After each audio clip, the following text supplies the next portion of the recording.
In the annals of detective fiction, one name stands above all others. Sherlock Holmes, a name synonymous with unmatched intellect and unparalleled powers of observation. He saw what others missed, details invisible to the untrained eye, piecing together the intricate tapestry of lives from the smallest seemingly insignificant clues. He could reconstruct entire narratives from a speck of mud or a torn piece of fabric. To criminals he was a specter, a phantom of justice lurking in the shadows. To Scotland Yard, he was often the last hope, the brilliant mind they turned to when all other avenues had been exhausted. Holmes prided himself on cold, hard logic, dismissing emotion as a weakness, a dangerous distraction from the clarity of reason. Love, he believed, clouded judgment, making one vulnerable and irrational. He stood alone, a solitary figure in his Baker Street lodgings, convinced that no one could rival his intellect or penetrate his carefully constructed defenses. But as the saying goes, every genius, no matter how formidable, eventually meets an exception, a challenge that tests the very limits of their abilities. For Sherlock Holmes, that exception came in the form of Irene Adler, an opera singer, a woman of the stage, not a hardened criminal from the London underworld, but a formidable adversary, possessing a sharp wit and an even sharper mind. She played his own game of deduction and deception, and against all odds, she won, earning his lasting respect, a rare and significant achievement in the eyes of the great detective.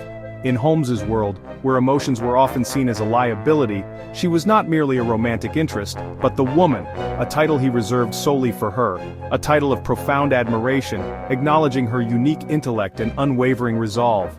Irene Adler alone outwitted him, proving that even the most brilliant minds can be surpassed, proving that intellect comes in many forms, and that true strength lies not only in logic but also in cunning and resourcefulness. This is the story of how she, against all expectations, bested the great Sherlock Holmes, leaving an indelible mark on his life, and forever changing his perception of the world. The case began with a masked visitor, Count von Cram, whom Holmes quickly identified as the King of Bohemia. The king's secret, a compromising photograph with Irene Adler threatening his royal marriage. He'd tried everything to retrieve it, but Adler was unyielding, intelligent, resolute, and not motivated by greed. She kept the photo as protection, not for blackmail. Holmes was intrigued. This was a battle of wits, not brute force. The king offered riches, but Holmes sought the challenge. Irene Adler had outmaneuvered royalty, now Holmes would test himself against her. Confident, he promised the king a swift resolution. He had no idea he was about to meet his match. Holmes, ever the master of disguise and deception, sprang into action, his mind already racing with possibilities. He knew that to get close to Irene Adler, he would need to become someone else entirely. Donning disguises, a skill he had honed over years of intricate investigations. Each persona was carefully crafted, a mask to conceal his true identity and allow him to move unnoticed through the bustling streets of London. His goal was to gather information near Irene Adler's home, observing her movements and routines without raising suspicion. He patiently learned her habits, noting the time she left her residence, the shops she frequented, and the company she kept. But then, a sudden twist. He witnessed her sudden marriage to Godfrey Norton, a development that added a layer of complexity to the already intricate case. This unexpected union, a twist complicating the case significantly, forcing Holmes to reassess his strategy. Realizing a direct search of Adler's home would likely fail, given her intelligence and resourcefulness, Holmes meticulously devised a plan, a scheme that relied on exploiting human nature. His objective was clear: to make Adler reveal the photograph's hiding place, not through force, but through carefully orchestrated circumstances. Disguised as a seemingly harmless clergyman, a role that would allow him to move freely and gain trust, he staged a street fight, a carefully choreographed scene designed to draw Adler's attention. The intention was that the commotion would lead to him being brought into her house, providing him with the opportunity he needed. Watson, ever the loyal companion, was waiting outside, playing his crucial part in the unfolding drama. He was instructed to throw a smoke rocket upon receiving Holmes's signal, creating a diversion, and then shout "fire" at Holmes's signal, amplifying the chaos, and creating the perfect environment for his plan to succeed. In moments of panic, people instinctively protect what they value most, revealing their true priorities. Holmes, with his keen observational skills, watched Adler closely, his eyes missing nothing. He was certain she'd betray the photograph's location in that moment of perceived crisis. The trap was meticulously set, every detail accounted for. Holmes, confident in his deductions and planning, was sure of victory. Every move was calculated with precision, each step carefully considered to ensure the plan's success. Every detail observed, analyzed, and factored into his strategy. He believed he was firmly in control of the situation, orchestrating events to his advantage. But Irene Adler was no ordinary opponent. She possessed a sharp intellect and a will of her own. The real game, a battle of wits and wills, was just beginning, and the stakes were higher than Holmes could have imagined. As smoke filled the room, a clever ruse orchestrated by Holmes, Adler reacted swiftly. She rushed to a hidden panel, her actions betraying the photograph's secret location. The detective's trap had sprung, revealing her knowledge of the concealed compartment. Holmes observed, a flicker of satisfaction crossing his face. He had his answer, the confirmation he sought regarding the photograph's whereabouts.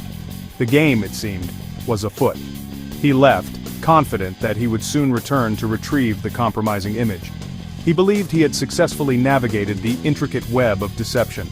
Holmes was already planning his next move, intending to return with the king to claim the photograph and resolve the delicate matter with utmost discretion. But that night, as Holmes made his way back, a youth in a carriage called out, "Good night, Mr. Sherlock Holmes." A seemingly innocent farewell, yet laden with hidden meaning.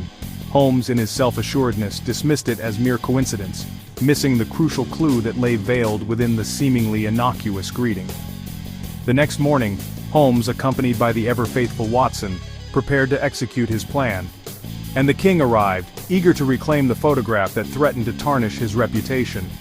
But upon their arrival, they discovered that Adler was gone, having fled abroad with her husband, leaving behind only an empty space where the photograph once resided. A sense of urgency washed over Holmes as he rushed to the hiding place, his mind racing with the implications of her disappearance. The hiding place was empty. No royal photograph. Instead, they found only a portrait of Adler, a mocking reminder of their encounter, and a letter addressed directly to Holmes, a personal message from his adversary. In it, with elegant feminine handwriting, she revealed that she'd suspected him from the start, confirming his true identity despite his clever disguises. She had not only seen through his charade but had also outwitted him at every turn, anticipating his every move with remarkable precision. She had followed him, disguised as a young man, observing his investigation and gathering information.